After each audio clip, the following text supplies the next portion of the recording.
Welcome to MENA Defense Podcast, the first podcast about geostrategy, defense and security in the Middle East and North African region. Bonsoir Monsieur لوناس مساء الخير أستاذ لوناس نقدمك كأستاذ يعني بروفيسور مساعد مختص في الشؤون الدولية في جامعة الأخويين ومؤلف كتاب الإرهاب في منطقة الساحل من القاعدة إلى داعش le terrorisme dans le Sahel d'Al-Qaïda à Daesh c'est bien ça Le djihad en Afrique du Nord et au Sahel, voilà, c'est ça.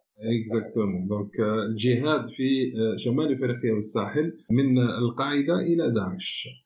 دونك أستاذ لوناس احنا استضفناك لأول حلقة هذه تاع البودكاست باش نتكلموا شوية على واش راه صاري في الساحل. اليوم كاين خلط كبير في يعني بالخصوص في الجزائر، كاين تهويل، كاين تخويف كبير، وكاين يعني بمثابة البعد نتاع منطقة الساحل من الشمال الجزائري. ما كانش معرفة كبيرة للمنطقة للشعب الجزائري، وما كانش فيه حتى يعني تواصل أو كوميونيكاسيون جادة من طرف السلطات وحتى من طرف القنوات ولا الإعلام الجزائري في هذا الخصوص. مو على بالي مانيش نخلي فيك تتكلم، درك نعطيك لك انت هذيك الفرصة تتكلم. مرحبا يعطيك الصحة. دونك اسكو تقدر تذكرنا بالمراحل اللي عبرتها منطقة الساحل منذ اليوم 10 سنوات على الأقل 2010 2020 من فضلك. يعطيك الصحة دابور مانفيتي الحلقة الأولى. مرحبا. يعطيك الصحة. دونك الوضع في الساحل effectivement donc الوضع صعيب. En fait, depuis 2011, l'azma fait Libye, ça a en fait affecté la sécurité au nord, dans le nord Mali. La déstabilisation de la Libye a déstabilisé le nord Mali. Donc, à l'époque, en 2012, le Jamaat al-Irhabiyya, Ansar Din, le Moudjaou à l'époque, ou Qaïda في المغرب الإسلامي, se sont alliés dans le Tahalouf, ont pris le contrôle du nord Mali. Donc, c'est 2012. En 2013, il y a eu donc l'opération Serval qui est dirigée par la France, a repris le contrôle du Nord Mali. Sahouch Sara, c'est que en fait, les Jamaat al-Irhabiyya, elles se sont repliées dans le sud de la Libye, elles se sont reconstituées. Au Moutma, elles ont progressivement réintégré l'ensemble de la région, Elles ont déstabilisé aujourd'hui, donc c'est toute la zone sahélienne qui est déstabilisée par ces groupes terroristes al-Irhabiyya. Mais c'est plus compliqué que ça. Mais le mouchkil, c'est pas le Jamaat al-Irhabiyya, c'est qu'il y a des tensions ethniques, il y a des faiblesses, les faiblesses des États, qui sont en fait, tout ça sont des facteurs aggravants. Donc il y a des massacres, il y a des tueries sur fond de conflits ethniques. En plus donc des Jamaat al-Irhabiyya, que vous voyez rapidement un topo de la situation littéralement dramatique en demeurant. Donc voilà. Justement, est-ce que انت ما تظنش بلي كاين مشكل جغرافي في منطقة الساحل قبل ما يكون مشكل تاع إرهاب ولا مشكل تاع جماعات مسلحة ولا حتى مشكل سياسي أو اقتصادي وتنموي كما رانا نقولوا؟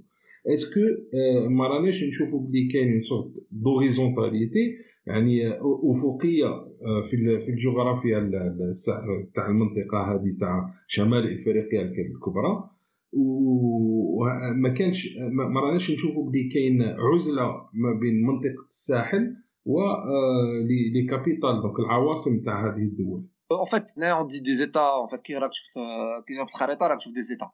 Des États, on trouve Mauritanie, le Mali, etc. Mais en fait, géographiquement, il n'y a pas de limite, c'est des zones complètement ouvertes.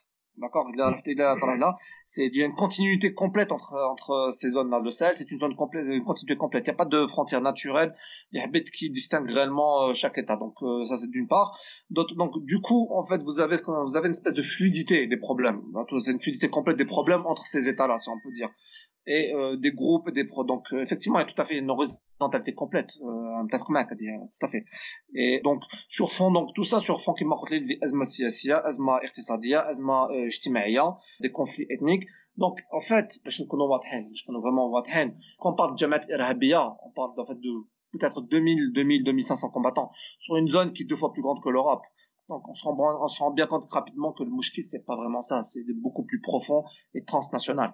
Et donc c'est quoi كيفاش راك تشوف المشكل؟ Alors, شوف انا المشكل c'est simple, c'est الضعف d'abord ضعف الدولات. La faiblesse des États est endémique. La faiblesse des États là-bas est endémique. Autrement dit, il y a simplement, il y a des zones même il y a il y a des zones, il y a aucun État. Corruption, pauvreté extrême, je veux dire, c'est une pauvreté affreuse qui existe. Absence de perspective, absence de perspective complète. Sur fond de tensions ethniques, cuites et recuites, si vous me passez l'expression, et donc en plus d'implication des grandes puissances, de rivalité des grandes puissances, des puissances régionales. Donc tout ça vraiment, c'est un imbroglio entre tout ça qui fait que c'est une poudrière. Aujourd'hui, le Sahel est en fait une poudrière. Et si vous voulez, on dit à juste titre qu'après le Moyen-Orient, c'est la deuxième zone la plus chaude de la planète en termes de conflits et de conflits, de présence de groupes armés radicaux et autres. Justement, quels sont les acteurs qui sont sur le terrain؟ شكون اللي يعني ما هي الجماعات الإرهابية وحتى النظامية اللي تتواجد اليوم على يعني في الساحة في الميدان؟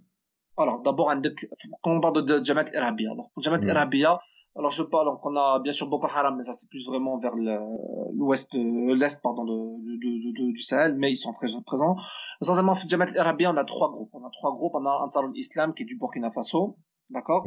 Ou un de Tahalouf, en fait, une alliance informelle, mais alors le groupe, pour le soutien à l'islam musulman, donc Jamaat al-Nasrat al-Islam ou le Muslimoun. Après ça, on a alors le plus dangereux en ce moment, c'est donc Dawla Islamiyya في Sahara. Donc l'État islamique في Sahara al-Kubra, donc dans le Grand Sahara. Et donc ces trois groupes, ça c'est le Jamaat al-Irhabiyya.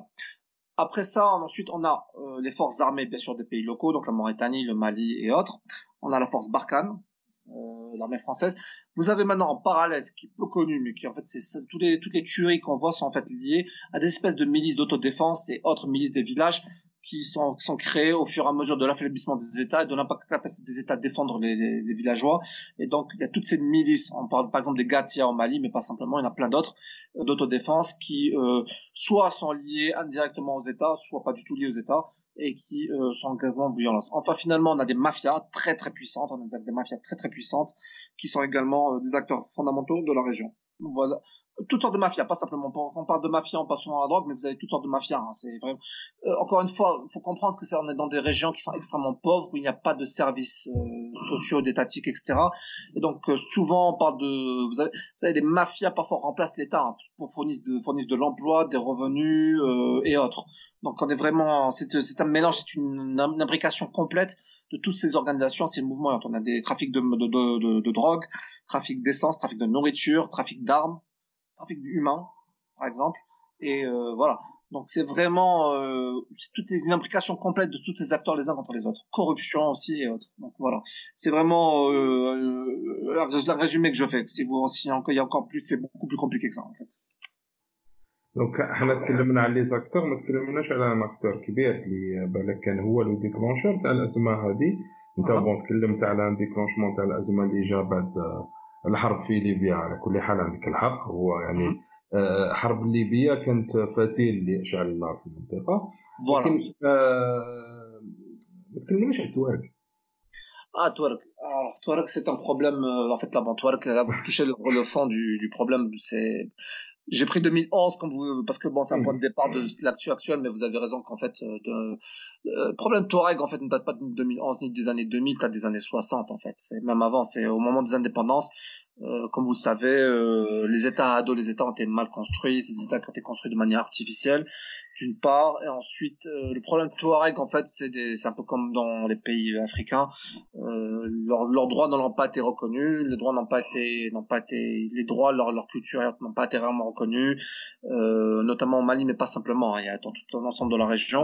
Et donc, si vous voulez, depuis les années 60-70, il y a toute une série de rébellions qui ont eu lieu tout au long des années 70, 80, 90. Bon, en fait, là, vous touchez à un point très très important, si vous me permettez. Je voudrais faire, parce que ça me permet de faire le lien avec Iyad Rali, si vous me permettez. Voilà, justement. Voilà, si vous me permettez. En fait, Iyad Rali, qui est l'actuel chef du groupe pour le soutien à l'islam musulman, qui est donc ce qui est considéré comme étant la filiale de Qaïda Sahel, à l'origine était un chef des mouvements de rébellion Touareg. Donc, en fait, quand vous allez là-bas, c'était considéré comme un héros, hein, même encore aujourd'hui, son passé parle pour lui. Et en fait, bon, moi, d'après des témoignages que j'ai pu regrouper, les échecs successifs d'une part, des rébellions. D'autre part, les liens qu'il avait tissés lui-même à titre personnel avec les groupes armés, notamment, comme il s'appelle, Belmokhtar et Abu Zaid, notamment, qu'il avait tissé à l'époque. Le fait, quand il était en Arabie Saoudite, où il a été, lui-même était très puissant, il était très pieux, il a été consul en Arabie Saoudite, si vous vous souvenez. Effectivement, c'est là où on est passé de quelqu'un de très pieux à quelqu'un qui est vraiment radical, rigoriste. Donc, effectivement, il y a la toile de fond, la Touareg était la rébellion Touareg était là. Maintenant, moi, des bas de témoignages, j'ai recoupé à l'époque. Quelqu'un m'a dit, en 2011, vers la fin des années 2000, Iyad Rali aurait fait une déclaration disant très clairement que s'il devait diriger une nouvelle rébellion, celle-ci ne serait plus basée sur l'identité Touareg, mais serait basée sur quelque chose d'autre, plus rassembleur. Et c'est l'islam, en fait, c'est l'islam. Et ça, d'une part. En 2011, quand il y a eu la crise en Libye, que le MNLA à l'époque s'est formé, le Mouvement National pour la Libération d'Azawad s'est formé, ce qui est quelque chose qui est peu connu, c'est qu'Iyad Rali, en fait, à l'origine, voulait être chef du MNLA. Devait être chef du MNLA. Mais, il y a eu des luttes internes. En fait, quand on parle de lutte interne, c'est surtout d'individus, une rivalité d'individus entre lui et à l'époque Najim qui ne savait pas fonctionner. Et aussi la mort mystérieuse d'Ibrahim Agbaranga, juste un petit peu avant. Absolument. Donc voilà, cette combinaison, alors là finalement lui il quitte le MNLA et décide de former sa propre organisation Ansar Din. Alors Ansar Din, qui s'en rappelle, Ansar Din c'est une organisation islamiste, malienne, c'est comme ça qu'il se voulait en fait, non seulement Touareg, mais malienne, islamiste radical salafiste malienne, qui a fait sa jonction avec à l'époque avec AQMI et en fait avec le Qaïda Maghreb islamique et comment on sait en fait c'est Ansar Din qui a permis à AQMI réellement de s'enraciner cette alliance à proximité parce que AQMI finalement c'est une organisation transnationale, c'est Ansar Din qui a donné l'enracinement local d'une part comment il s'appelle à AQMI, d'autre part c'est pas un hasard si Iyad Rali et le chef d'actuel du GNIM, donc le Jamaat Nusrat al-Islam al-Muslimin, c'est parce que c'est un local. D'ailleurs, c'est ce que disent tous les experts, incluant moi, c'est que la nomination de lui en tant que chef du GNIM se voulait comme une sahélisation du djihad, si vous voulez, pour ainsi dire, pour reprendre les expressions. Comment vous expliquez l'apparition et surtout le maintien et surtout maintenant la montée en puissance de Daesh, de l'État islamique? Il n'y a pas eu d'énormes transferts de personnel du Moyen-Orient, il n'y a pas eu... Exactement, en fait, c'est une apparition subite, soudaine, et qui est composée d'une autre ethnologie, et c'est une composante qui apparaît, qui vient de nulle part. Comment vous l'expliquez? Alors, en fait, comment il s'appelle? Alors, Nadnan Sahraoui, qui est l'actuel chef de l'État islamique, donc l'État islamique dans le Grand Sahara, donc la filiale. En fait, lui, il a un parcours, en fait, qui allait, c'est plus en plus radical d'une part, et pour ceux qui le connaissent, d'opportuniste. C'est quelqu'un qui voulait devenir chef, d'accord? Donc, il était d'abord proche d'AQMI. Après, quand il y a eu en fait, le Moudjahou à l'époque s'est séparé d'AQMI, il se rejoint le Moudjahou. Et enfin, il rejoint Belmokhtar pour Moulay Temine, l'organisation des sénateurs par le sang, telle qu'elle est connue, d'accord? Bon, et en fait, il y a toujours en fait le parcours est atypique, c'est en fait une continuité, en fait, c'est de l'opportunisme d'un individu qui veut monter en puissance. Alors, si on se repositionne un peu en 2014-2015, c'est la période d'apogée, en fait, de Daesh. Et il y a un peu un sentiment de déclin de Qaïda, si vous en souvenez. Et donc, si vous voulez, il y a une espèce de débat à toutes les organisations, notamment, on a vu en AQMI en Algérie à l'époque avec Joun Khalifa, on l'a vu également Joun Khalifa fait Tunis à l'époque. Et donc, si vous voulez, il y a un débat au sein des organisations nord-africaines sahéliennes sur l'opportunité de se joindre ou non à Daesh. Et donc, pour revenir au Sahel, à l'époque, Belmokhtar, Abu Zaid était déjà décédé, Abu Humam, etc., étaient des loyalistes Al-Qaïda. Donc, au moins, on refusait. Non, on reste loyal à Al-Qaïda, le manhaj salafi des djihadis. Il y a hors de question qu'on se joigne à Daesh. Et donc, ce qui se passe, c'est qu'Adnan Sahraoui, qui à l'époque est numéro 2 de Belmokhtar, se sépare de Belmokhtar et crée sa propre organisation. Il fait allégeance, il annonce que les sénateurs par le sang font allégeance à Daesh. Belmokhtar dément immédiatement, et donc il se fait une scission. Alors, ce qu'il faut, comme vous avez dit, vous vous souvenez très très bien, en 2015, 2016, 2017, à l'époque, j'étais allé plusieurs fois là-bas à l'époque au Mali, le Daesh au Mali est une organisation mineure. En fait, à l'époque, quand vous discutez avec des gens, c'est à peine si on vous la mentionne. Hein. C'est vraiment, on parle de 50 bonhommes à l'époque maximum. 50-60 bonhommes maximum. C'est vraiment, on est dans le négligeable. On est vraiment dans le négligeable. Et alors, si vous vous en souvenez, il y a le tournant. Le tournant, c'est en fait l'embuscade de Tanga, là, où il y a eu des soldats américains. Voilà. 4 soldats américains des forces spéciales ont été tués. Et donc, bon, en fait, ça donne, c'est le tournant. C'est le tournant. Sahraoui, qui donc, à l'origine, c'est par accident, pratiquement. Il y a une opération ratée des Américains, qui se tourne en désastre. Et Sahraoui va exploiter de manière, très intelligente, de mort, cette opération, l'échec américain. Et donc va devenir l'État islamique dans le Grand Sahara va devenir immédiatement une organisation très puissante. Et je voudrais vous rappeler que d'ailleurs, juste pour vous signaler, Daesh n'a pas reconnu l'allégeance de Sahraoui jusqu'à très très tard, entre 2015 et 2016, elle n'a pas reconnu son allégeance. C'est très très tard, c'est au début de la bataille de Mossoul que Daesh reconnaît en fait cette allégeance. Donc c'est vous dire que c'était négligeable. Donc il y a l'embuscade de Tango Dango qui lui donne un prestige qu'on appelle des clés de noblesse d'une part. Deuxièmement, il a fait une stratégie qu'on appelle la stratégie des forêts. En fait, il s'est positionné au niveau des frontières entre le Burkina Faso, le Mali et le Niger. C'est des zones des forêts. Il s'est fait discret. Et si vous voulez, dans ces zones-là, ça l'a en fait épargné des frappes de Barkhane à l'époque, si vous voulez, contrairement au GNIM, aux autres organisations.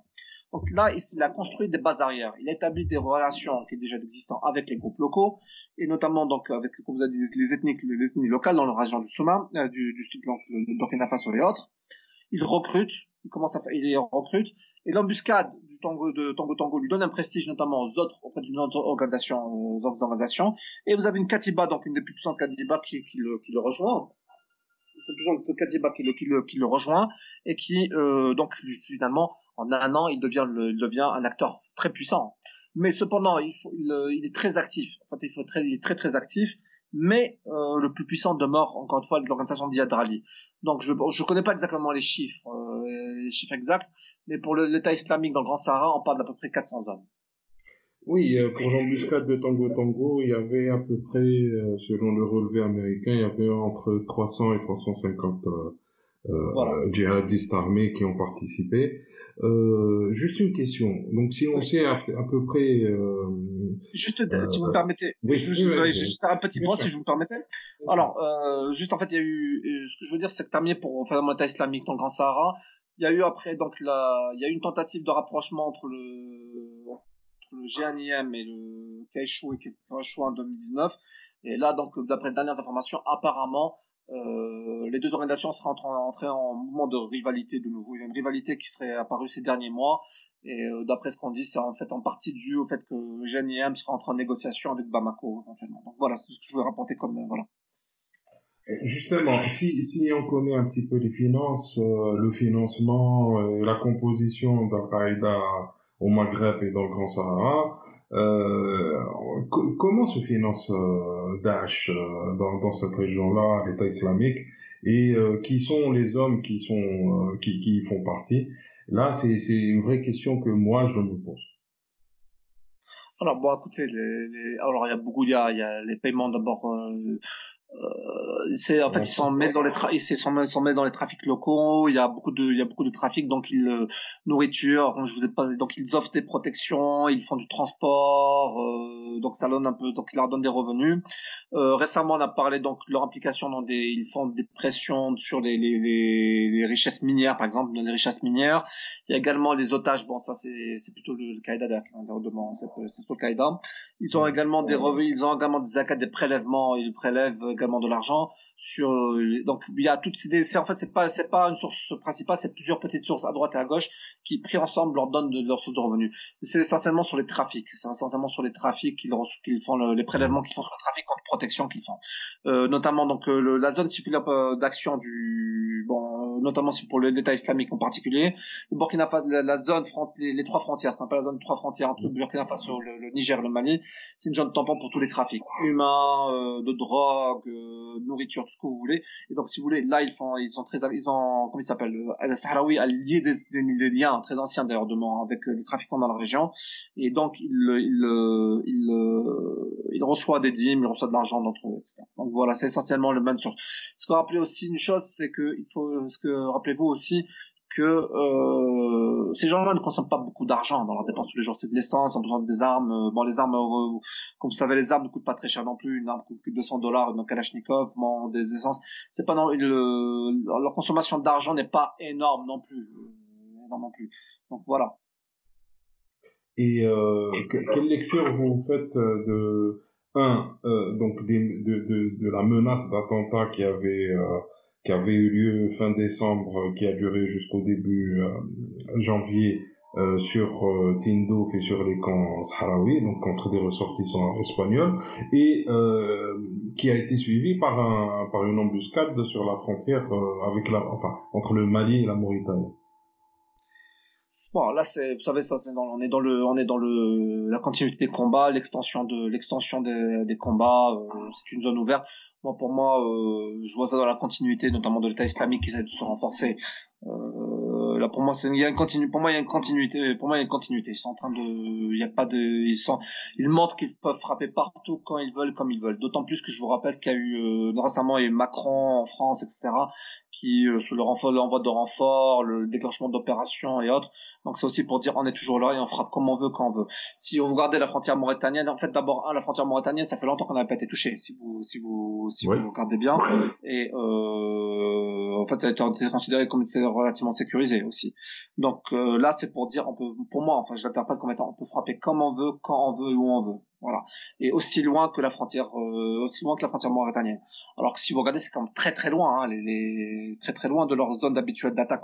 Les zones habituelles d'attaque, surtout depuis une année, c'est le nord le Burkina Faso, notamment la zone nord, la zone des 3 frontières, et bien sûr le centre du Mali. Voilà. Donc c'est un peu loin, on va dire un peu loin de leur zone d'action traditionnelle, d'une part. Donc moi je pourrais mettre ça dans le contexte des récentes opérations Barkhane, de renforcement des opérations françaises dans la région, de dire on est toujours là, on frappe comme on veut. Justement, je voulais en arriver là, donc en arriver à Barkhane et à l'action militaire internationale, donc que ce soit G5, MINUSMA et Barkhane. Quelle analyse faites-vous de l'action? Est-ce qu'elle est suffisante, insuffisante, efficace, inefficace? Et quel pourrait être l'avenir de cette action? Je suis allé au G5 Sahel, donc à l'époque à Bamako, j'ai pu voir la MINUSMA, etc. Et je suis allé aussi également à la MINUSMA et tout. Bon, c'est largement insuffisant, c'est pas suffisant. C'est largement insuffisant, il y a beaucoup d'efforts qui est fait, mais écoutez, encore une fois, Barkhane, c'est 4000 hommes, même avec le renfort qui ont été fait, je crois, ça devrait donner à peu près 5000 hommes. MINUSMA, c'est quelques milliers d'hommes aussi. En fait, c'est un travail titanesque. Le G5 Sahel, également, c'est des États faibles qui sont venus ensemble, qu'on espère armer et entraîner. Mais par exemple, quand j'étais au G5 Sahel, j'ai conduit des interviews là-bas, et également auprès des autorités des armées maliennes, qu'est-ce qu'on me disait? On m'a dit, on nous donne un entraînement de base, mais en fait, par exemple, le matériel qu'on donne à l'armée malienne est complètement inadéquat par rapport aux défis qu'on donne. Il faut des hélicoptères, des systèmes de transport et autres qu'on ne donne pas à l'armée malienne. L'entraînement ne correspond pas aux besoins. Par exemple, qui est donné au G5 Sahel. Il y a des problèmes de responsabilité, qui est responsable de quoi, etc. Parce que vous avez le G5 Sahel, vous avez la MINUSMA, vous avez l'opération Barkhane, vous avez également l'armée malienne toute seule, vous avez toutes les armées qui font des opérations, etc. Donc il y a aussi des problèmes de responsabilité. Le matériel, encore une fois, le matériel qui est utilisé sur place est complètement inadéquat par rapport aux défis. Les sommes sont inadaptées par rapport aux défis. Donc pour moi, comment vous dire, ça empêche le pire, mais je ne crois pas qu'à l'état actuel des choses, ça permettra de résoudre le problème. Beaucoup plus d'efforts, voilà.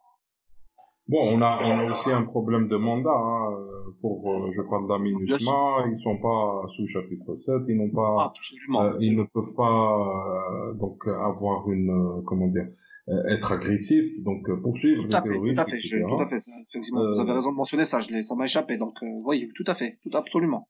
Et on a aussi une sorte de gouffre financier, hein, que représente, par exemple, l'EUTM, donc qui est European Union Training and Alors, Oui, exactement. le UTM est un. Enfin, moi, quand j'étais au Mali, j'ai interviewé des officiers de l'armée malienne.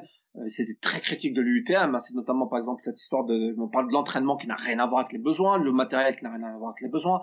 C'était très très critique. Bon, c'est durement. Si vous parlez aux officiers de la région, ils sont très critiques de ces initiatives. C'est-à-dire qu'ils vous disent on en a besoin, mais ce qui est donné n'a rien à voir, est complètement inadéquat. Il y a inadéquat par rapport à, voilà, là je paraphrase encore quelqu'un que j'ai interviewé qui me dit ça n'a rien, c'est inadéquat par rapport aux réalités du terrain, aux besoins.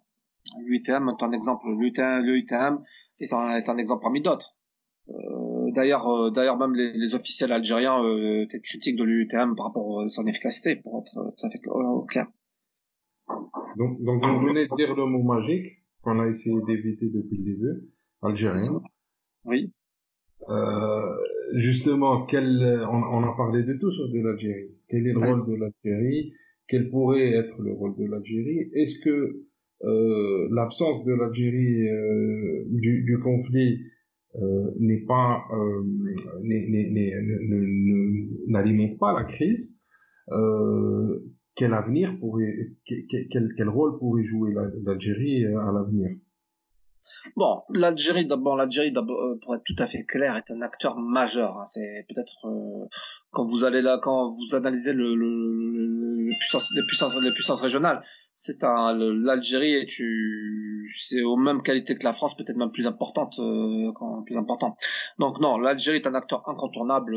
Toute tentative de mettre l'Algérie sur le côté n'a aucun sens. Donc l'Algérie est un acteur incontournable, très présent. L'Algérie a fait plusieurs médiations. Je parle de plusieurs accords. L'Algérie a fait plusieurs médiations.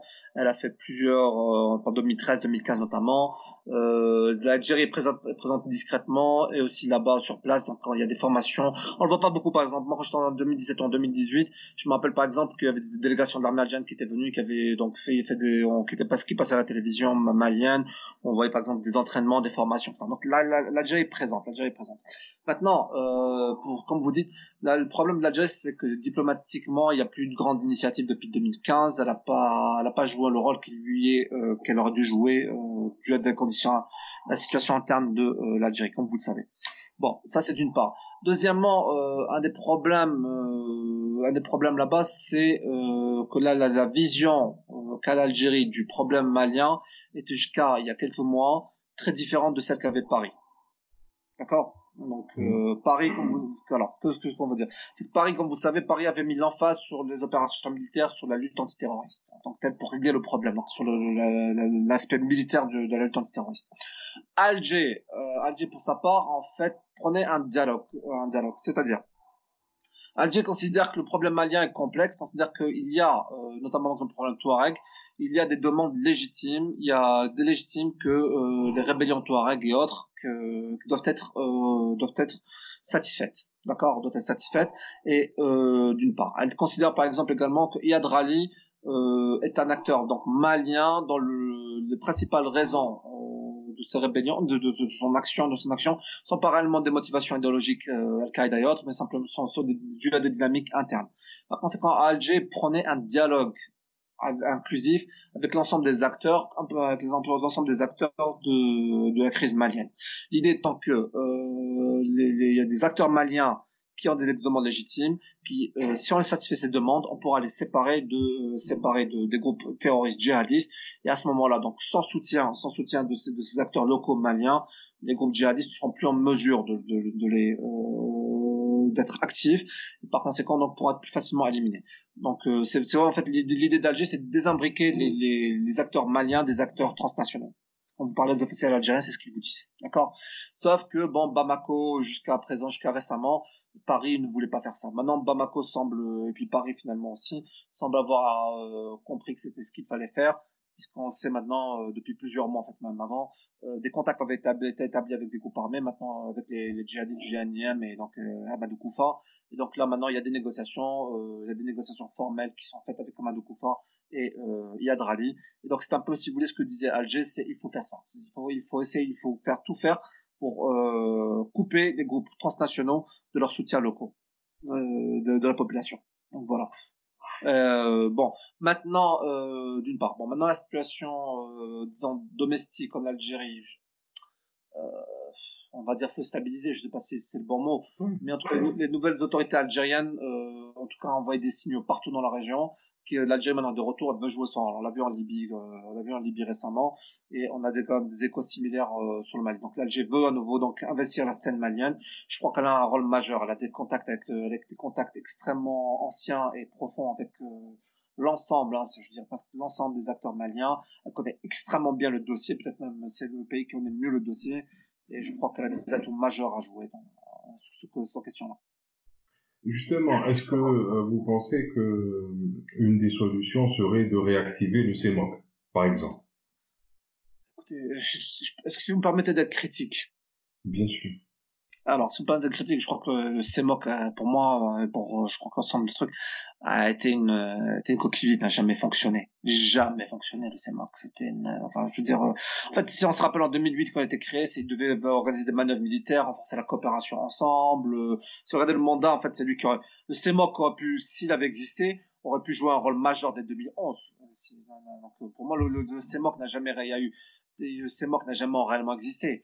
Donc, comme vous dites réactiver, moi je dis il faut activer. Maintenant, c'est même pas réactiver, c'est activer, donner de la substance au CEMOC. Et là, oui, je crois que c'est une des avenues que pourrait donner Alger, c'est activer le CEMOC. Si vous me permettez, donc activer le CEMOC et donner de la substance, de la substance. Oui, absolument. Et donc on a un autre processus international qui est très discret, dont on parle pas beaucoup, c'est celui de Nouakchott, qui fonctionne très bien apparemment. Il fonctionne bien, je ne sais pas, mais il fonctionne. C'est un des rares processus qui donne certains résultats ici ou là. Mais si vous voulez regarder, en fait, si vous regardez toute la discussion qu'on a, vous avez tous les processus qu'on a parlé, le CEMOC, Barkhane, la MINUSMA, Nouakchott et autres, G5 et autres. Et à un moment donné, il y a une overlap, comme on dit en anglais, il y a une overlap, il y a une compétence, on sait plus qui fait quoi, etc. Il y a une confusion à un moment donné. Donc ça, c'est une des choses que beaucoup d'observateurs locaux soulèvent. Il faut une clarification des compétences et une simplification et une fusion. Et il y a trop d'acteurs, il y a trop d'institutions, il y a trop d'initiatives et on s'y retrouve plus. Donc, mais oui, Nouakchott est un des processus qui fonctionne le mieux. Ça, c'est clair. Je suis tout à fait d'accord avec vous. Et donc, si vous pouvez revenir un petit peu sur, car c'est très peu connu, hein, vu que c'est très récent, que la révélation était assez récente, sur le processus de négociation qui aurait lieu aujourd'hui entre IBK, enfin entre le gouvernement malien et certains groupes terroristes, et qui sont les intermédiaires. Et donc j'aimerais que vous parliez un petit peu du personnage de l'imam Mahmoud Dicko, qu'on ne connaît pas en Algérie, malheureusement, que le grand public ne connaît pas, mais qui est quand même un courage très, très important de ce qui se passe au Mali. Alors en fait l'idée d'un dialogue en fait ne date pas d'hier ou il y a quelques mois. En fait, il a eu lieu déjà depuis longtemps. Et Dicko était l'un des principaux, était très vocal par rapport à ce dialogue depuis plusieurs années. D'autant qu'il a une proximité avec Koufa, il connaît personnellement Iyad Rali, il a des liens, etc. Donc Dicko d'une part. Donc d'autre part, il a soutenu. Ce qu'il faut savoir, c'est que c'est un soutien important d'Ibeka, l'actuel président du Mali. Et donc l'une de ces conditions, c'est justement ce espèce de dialogue avec le groupe islamiste. Troisièmement, Dicko est un islamiste. C'est pas un non violent, mais il est considéré comme un islamiste assez dur, d'accord. Et donc Dicko a toujours prôné ce dialogue avec les groupes, la mouvance djihadiste. D'autant plus encore une fois qu'il a des liens forts et personnels. Dans ce cas-là, c'est des liens personnels qu'il a avec Koufa et Iyad Rali. Donc, ce qui s'est passé, c'est que il y a eu des intermédiaires et de dialogues, il y a eu des sopas en secret depuis plusieurs années. Et là, il y a une combinaison. Vous savez que depuis 2 ans maintenant, il y a une flambée de violence. Vous l'avez vu, une flambée de violence qu'on a rarement vue dans la région depuis 2 ans. Et l'armée malienne, l'armée de la région étaient incapables de contrer cette flambée de violence. Et donc c'est sur ce fond-là, donc l'idée d'un dialogue d'ouvrir en tout cas un dialogue plus sérieux avec les groupes armés s'est imposé de lui-même, d'accord. Et donc comment c'est maintenant, en fait, il y a eu bon, Ibeka vient de le confirmer, mais en fait ce qui semblerait qu'il y a une accélération depuis maintenant 6 mois, depuis l'été 2019, où il y a un avocat Barik pardon, qui connaît bien également Koufa, avec des responsables maliens a rencontré Koufa. Il a été question d'une trêve et d'un échange de prisonniers. Donc des prisonniers djihadistes ont été libérés en échange de prisonniers maliens. Ça a été fait. Il y a eu ensuite des membres des services de renseignement ont également fait une rencontre, rencontré Koufa et d'autres personnes au sein d'un mouvement djihadiste. Là encore, donc il y a eu des progrès qui ont été faits. Après, bon, il y a eu tout à coup un revirement, comme ça arrive souvent. Le Barré a été arrêté, mais finalement, ça n'a pas empêché le dialogue de continuer. Donc là, on est en processus de négociation avec des difficultés, comme on peut le voir, des allers-retours qui ont lieu. Donc voilà ce qui s'est passé. Mais encore une fois, l'idée d'un dialogue remonte à plusieurs années, peut-être pas dire, remonte à plusieurs années. Et Amadou Diko, donc chef d'un mouvement islamiste malien très dur mais non violent, a été un des principaux artisans de cette idée de pousser pour ce dialogue depuis longtemps. Mais il y a un gros problème aujourd'hui, c'est que le Mali n'est pas en mesure de négocier. En fait, les cartes qui sont entre les mains des Maliens sont très très faibles. Le Mali est en train de perdre, la guerre. Et quelles concessions peuvent-ils faire?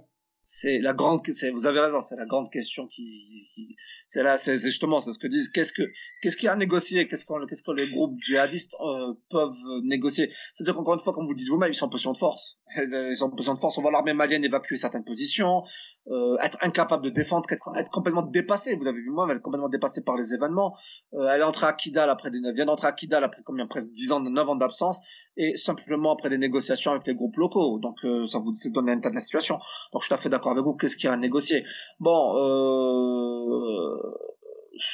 faut voir maintenant. On connaît pas encore très clairement les termes de la négociation, mais les termes de la négociation. Bon, j'imagine que peut-être que c'est satisfaire certaines demandes au niveau de, par exemple. Bon, je pense que le principal atout de Bamako, c'est ce soutien international de Barkhane qui en fait permet de faire un peu pression sur les djihadistes. Mais autrement, je suis d'accord avec vous. Je suis un peu perplexe. Les djihadistes, en fait, en pleine expansion, n'ont pas grand-chose à perdre. Enfin, n'ont pas grand-chose à gagner, au contraire. Puisque même les Paris semblent donner des signaux de lassitude par rapport à son engagement. D'ailleurs, je vais vous faire remarquer quelque chose que vous avez remarqué ou pas. Oui. Depuis 6 mois, depuis que ces négociations ont commencé, le nombre de terroristes, entre parenthèses, entre guillemets, Touareg ou autres, qui venaient se rendre en Algérie ne se rendent plus. Ça dénote qu'il y a une reprise en main des groupes djihadistes sur le terrain et que l'envie d'abandonner est en train de disparaître de leur côté. Bah oui, puisque maintenant bon, il y a une ouverture au niveau de Bamako. Donc bon, j'imagine qu'il y a une baisse des opérations militaires. On le voit, bon, même si Paris le dit, mais on voit des opérations militaires ici ou là. Mais semblerait que toutefois, effectivement, pourquoi se rendre si on peut vivre en toute liberté dans le Nord-Mali? Donc je suis tout à fait d'accord avec vous. Donc absolument. Par contre, ce qui serait intéressant, c'est de voir l'incidence, par contre, de ces négociations, ce que je l'ai mentionné tout à l'heure, si vous permettez, sur les groupes djihadistes entre eux, parce qu'apparemment il y a l'EIGS l'État islamique qui semblait opérer un rapprochement entre le GNIM. C'est par contre séparé une dynamique de rivalité qui doit à nouveau entre les deux organisations, notamment du fait de l'opposition d'Ani à ces négociations. C'est ce qu'on a vécu en Algérie avec la trêve avec l'AIS qui a précipité la disparition du GIA. Voilà. Sauf que comme vous le mentionnez, si vous me permettez, c'est le parallèle que vous avez fait, c'est celui que je voulais faire, c'est que en 97, au moment où il y a la trêve entre l'AIS, la situation militaire était lourdement en faveur de l'armée. Donc, il y avait l'armée nationale populaire qui avait littéralement empêché. Voilà, l'AIS nigérienne n'était plus en position de gagner. Donc, il y avait l'armée était en grande position de force d'une part, et ensuite l'AIS était pris entre deux feux, entre l'armée et le GIA. Aujourd'hui, on est dans une situation, j'ai envie de vous dire un peu inverse. Si Barkhane demain se retire, tout tombe. Donc voilà, c'est pour revenir à la question que vous avez posée, qu'est-ce que peut négocier le Bamako? Je ne sais pas, ça me paraît difficile. Et quels sont les risques selon vous pour l'Algérie? Ah là là, bonne question. Bon, admettons que il y a deux possibilités. Possibilité 1, les négociations débouchent sur un accord de Bamako et ses groupes armés, et slash donc un accord à la malienne, c'est-à-dire que on va dire les groupes armés djihadistes purement maliens acceptent de déposer les armes. Acceptent de déposer les armes contre Amnesty, on leur donne il y a des programmes de développement économique, on essaye de résoudre tous les problèmes ethniques, etc. Et donc on essaie de stabiliser la situation, auquel cas donc il devrait y avoir une disparition des groupes armés djihadistes. D'accord? Restera ensuite le IGS et les groupes transnationaux qui là par contre pourront être pourchassés par exemple dans le cadre d'une coopération plus globale. Donc ça, ce que je vous dirais, c'est sans doute ce que cherche Bamako et sans doute ce que veut Alger. C'est le scénario algérien que voudrait Alger. D'accord? Donc les groupes djihadistes transnationaux seraient affaiblis. À ce moment-là, seraient obligés parce qu'ils n'auraient plus le soutien des groupes locaux. Donc je pense que c'est un peu ça l'idée de Bamako. C'est en tout cas ça l'idée d'Alger dans un dialogue. Donc première option. Mais encore une fois, comme on l'avait dit, je ne sais pas si c'est ça, je crois pas qu'on va se diriger vers cela. Donc deuxième option, il y a une trêve qui se met en place, mais des sanctuaires s'établissent dans le Nord Mali, et à ce moment-là, c'est très très dangereux. C'est des sanctuaires, par exemple, s'établiraient là, c'est très dangereux pour la situation. Et là, par contre, pour l'Algérie, la situation militaire serait très très dangereuse à ce moment-là. Mais bon, Allô? l'Algérie garde quand même ses capacités d'intervenir. Voilà. Alors, je ne sais pas si vous me permettez. Là, la question se posera, l'armée nationale populaire, qu'est-ce qu'il faut faire? Est-ce que vous continuez? Parce que là, effectivement, est-ce que vous frappez parce que bon, vous l'avez dit vous-même, l'armée nationale populaire a déployé d'importants moyens à la frontière algérienne, malienne et autres. Donc, les moyens sont là, hein, comme vous dites vous-même, les militaires sont là. Donc, est-ce que ces moyens militaires seraient utilisés simplement à bloquer toute arrivée de groupes djihadistes, ou alors au contraire une intervention de l'armée contre ces sanctuaires? Encore une fois, si vous me permettez, quand cela s'est passé en 2012 et 2013, même aujourd'hui, hein, d'une certaine manière, ça fait des appels d'air. Quand les djihadistes prennent le contrôle de zone, il y a des appels d'air. On voit la zone des trois frontières entre le Mali, le Niger et le Burkina Faso. Vous voyez le centre du Mali. Donc là, moi, à mon avis, c'est très très dangereux. Vous imaginez que des sanctuaires, vous aurez tous les groupes armés djihadistes de la région qui voudraient venir. Donc voilà. Là, par contre, le scénario pour l'Algérie, c'est un scénario catastrophe. Et là, la question se prendra sur ce qu'on appelle la doctrine de non-intervention. À mon avis, devra être évaluée ou réévaluée. Hein. En tout cas, la question se posera. Et donc, en gros, quelles sont vos prédictions pour la région du Sahel? Est-ce qu'on va vers une stabilisation? Parce que là, on a essentiellement parlé du Mali, mais le Sahel, ce n'est pas que le Mali, même si c'est son élément central. On est en train de voir aujourd'hui des attaques au Bénin, dans le port ouest du Ghana, dans d'autres régions. Comment voyez-vous l'avenir immédiat ou, disons, à moyen terme? Alors, bonne question. En fait, trois pays que je très très inquiet. Alors deux pays au moins très très inquiets. Mali, Burkina Faso. Burkina Faso est dans une situation catastrophique, c'est le mot qu'on peut dire. Même on parle de risque d'effondrement de l'État, donc très très dangereux. Je parlais pour le Burkina Faso. Le Mali dangereux. Le Niger, vous l'avez vu, on a vu le Niger commence à être extrêmement inquiétant. Donc trois zones extrêmement inquiétantes. Inquiétude pour les conséquences sur la Mauritanie. La Mauritanie a réussi à se préserver depuis 2011, 2010, 2011. Et donc l'attaque dont vous avez mentionné soulève des craintes par rapport au Mali. On n'a pas mentionné, mais je voulais mentionner l'attentat suicide il y a quelques jours dans le sud de l'Algérie. C'est une première depuis longtemps. Donc ça veut dire sonnette d'alarme, on l'a bien vu dans les visites de l'armée algérienne. Et ensuite, comme vous l'avez dit vous-même, les attaques qui sont multipliées, même si c'est des attaques, donc je dirais c'est des attaques, mais il n'y a pas d'implantation pour l'instant du moins de groupes terroristes, mais le Bénin et autres, on vous avez mentionné. Donc moi, je suis très inquiet de la situation, parce que malgré toutes les mesures qui ont été prises, on parle de Nouakchott, encore une fois, je prends Nouakchott, MINUSMA, G5 Sahel, l'envoi de renforts de Barkhane, on n'arrive pas à arrêter, hein, et on n'arrive pas à contenir la situation, et là donc moi je suis très inquiet, hein, très inquiet. Voilà, la situation, j'arrive pas à avoir d'amélioration notable, parce que bon, l'armée française a continué de mener des opérations, il y a encore beaucoup de groupes ont été tués, il y a eu beaucoup de morts ces dernières semaines de groupes djihadistes, mais ça n'arrive pas les attaques. On l'a vu hier, vous avez vu hier une attaque de 20, il y a eu 20 morts, ce matin une attaque, il y a eu 8 militaires maliens tués, et ça c'est ce qu'on sait, comme on dit quelqu'un, il y a ce qu'on sait, ce qu'on ne sait pas encore, il y a ce qu'on ne sait pas. Donc moi je suis très inquiet, hein, très inquiet. Et encore une fois, je ne cesserai de le dire, attention, il n'y a pas simplement ces attaques-là, il y a des conflits interethniques extrêmement violents, extrêmement dangereux sur lesquels en fait se nourrissent ces groupes djihadistes. Ce qu'il faut comprendre, c'est que les milices d'autodéfenseurs dont j'ai mentionné plus tôt sont en fait beaucoup plus nombreuses que les groupes djihadistes eux-mêmes. Donc c'est vous dire, c'est une poudrière, c'est vraiment une poudrière le Sahel. Et une question non complotiste, hein, il faut la prendre au sérieux. Il y a deux pays qui semblent survoler cette problématique du djihad dans le Sahel, le Sénégal et la Mauritanie. Comment est-ce que vous l'expliquez? Est-ce qu'il y a des raisons militaires, objectifs, économiques, de développement?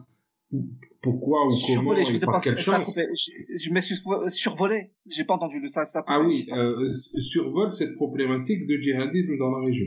Donc Mauritanie et Sénégal. C'est-à-dire que vous voulez dire qu'ils n'ont pas été touchés réellement? Oui. Oui. D'accord. Comment ils arrivent à gérer ce phénomène? Alors, si vous me permettez un peu, la Mauritanie en fait a été un épicentre si vous vous souvenez dans les années 2000, elle a été été victime d'attaques, etc. Alors, moi je connais la Mauritanie depuis 2011, c'est l'époque donc à partir de 2008-2009 il y a eu un coup d'État, comme vous vous rappelez, du général Aziz, et qui a en fait qui a fait en fait une véritable affaire personnelle pour ainsi dire, la lutte antiterroriste. Donc de 2009 à 2011-2012, la Mauritanie a été littéralement forefront, à l'avant-garde de la lutte antiterroriste dans le Sahel. Je l'ai vu, je le sais parce que je suis allé à partir de 2011, je suis allé plusieurs fois en 2013, 2012-2013 en Mauritanie. Donc je l'ai vu de mes propres yeux, c'est-à-dire une espèce de le Mali passé d'un état déstabilisé pas le bord d'effondrement, mais très affaibli dans les années 2000, à une reconstruction du Mali. On passe donc je dirais pas un état fort, mais un état fort comme on peut être dans la région. Donc, mais ils ont mené une lutte implacable, hein, littéralement implacable contre le terrorisme pendant 2-3 ans. Il y a une pourchasse, ils sont, si vous vous rappelez à l'époque, ils ont pourchassé même à l'intérieur même du Mali, l'armée mauritanienne toute seule a mené des opérations à l'intérieur même du Mali contre des camps d'AQMI à l'époque aux frontières maliennes. Donc ils ont vraiment une lutte implacable. À Nouakchott aussi, on avait fermé les Mahadara. Donc il y a réellement il y a eu une reprise en main. Il y a une reprise en main à l'époque de la Mauritanie par le général Aziz, à tous les niveaux. Sénégal, je ne pourrais pas me prononcer. J'imagine que c'est un peu loin. J'ai pas réellement couvert ce sujet-là. Mais pour la Mauritanie, il y a eu littéralement une lutte implacable qui a été mise en place, hein, à tous les niveaux par contre. Sécuritaire, économique, militaire, tous les acteurs de la société ont été impliqués dans cette lutte contre le terrorisme, contre le radicalisme. Encore une fois, je suis allé là-bas et j'ai pu le voir de mes propres yeux. Ce qui n'a pas été fait. Il y a eu réellement une volonté des autorités de tout faire pour mettre ça. Bon, donc si vous voulez, à partir de là, la Mauritanie est devenue, donc ce que j'ai l'habitude de dire, c'est que la Mauritanie est devenue d'un sujet, est devenue un acteur important. Peut-être pas aussi important que la France et l'Algérie par exemple, bien sûr que non, mais n'empêche que quand on demande, quand vous faites des interviews, on doit vous demander quels sont les acteurs qui ont un rôle à jouer au Sahel. On vous dit l'Algérie, en dehors de l'Algérie, la France. Et ensuite, on vous cite immédiatement après la Mauritanie. Ça vous donne une idée du rôle. Alors c'est pour ça que je vous dis que la Mauritanie en fait a été un peu épargnée de ces choses-là. Maintenant, la Mauritanie encore une fois a des capacités limitées. On peut pas capacité limitée. Quand vous avez le Mali, le Burkina Faso, tous les autres États autour qui n'arrivent plus à contenir la situation, la Mauritanie, bon, forcément donc je crains. Donc bon, quand je communique d'ailleurs avec des amis mauritaniens, ils m'ont dit ils expriment même leur crainte par rapport à toutes les avancées qui ont été faites, si vous voulez, au niveau justement de la radicalisme, de la lutte contre le radicalisme ces dernières années, peuvent être remis en cause par justement cela. Donc encore une fois, voilà, la Mauritanie a vraiment été, si vous me permettez une phrase là, la Mauritanie était vraiment proactive. Hein. Faut y être allé à l'époque pour avoir vu ça. Donc vraiment, je l'ai vu. Moi. Donc on va essayer de conclure sur une note positive. Il est possible de vaincre le djihadisme dans cette région. La meilleure preuve, c'est la Mauritanie et les efforts qu'elle a déployés pour contenir ce phénomène-là. Donc nous étions avec l'auteur du livre Le djihad en Afrique du Nord et au Sahel d'Akmi Daesh, professeur Jilali Lounas. Donc votre livre est édité aux éditions L'Harmattan, c'est ça? Tout à fait.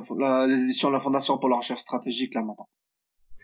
Merci Monsieur Lounas et à bientôt. Merci d'avoir été notre premier invité. Merci de m'avoir invité. Je vous remercie.